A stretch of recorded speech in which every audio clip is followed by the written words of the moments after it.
एकीकडे संपूर्ण शहरात रमजान ईदचा उत्साह आणि आनंदाचं वातावरण असतानाच खामगावातून एक अत्यंत हृदयद्रावक घटना समोर आली आहे.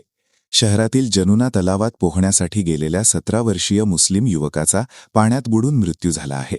या घटनेमुळे ईदच्या दिवशीच बर्डी प्लॉट परिसरात मोठी शोककळा पसरली आहे. मिळालेल्या माहितीनुसार शहरातील बर्डे प्लॉट भागातील 4 मित्र आज दुपारी सणाचा आनंद साजरा करत जनुना तलाव परिसरात पोहण्यासाठी गेले होते. रमजान ईदचा सण असल्याने सर्वत्र उत्साहाचं वातावरण होते. मात्र पोहत असताना या 17 वर्षीय मोहम्मद असलम मोहम्मद नईम राहणार बर्डे प्लॉट खामगाव या तरुणाला पाण्याचा अंदाज आला नाही आणि तो खोल पाण्यात गेला. त्यात तो बुडाला असेल लक्षात येताच सोबत असलेल्या मित्रांनी आरडाओरड केली. घटनेची माहिती मिळताच स्थानिक नागरिकांनी तलावाकडे धाव घेतली. तात्काळ पोलीस प्रशासन आणि आपत्ती व्यवस्थापन पथकाला पाचारण करण्यात आले होते. 3 तासांच्या शोधकार्यानंतर तरुणाचा मृतदेह मिळून आला. ही बातमी शहरात वाऱ्यासारखी कोसरताच जनुना तलाव परिसरात नागरिकांनी मोठी गर्दी केली होती. ईदच्या निमित्ताने सकाळी नमाज पठण करून एकमेकांना शुभेच्छा देणाऱ्या या कुटुंबावर दुपारीच दुःखाचा डोंगर कोसळला आहे.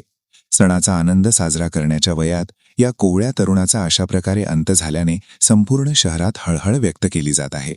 पोलीस प्रशासन या प्रकरणाचा पुढील तपास करत आहे.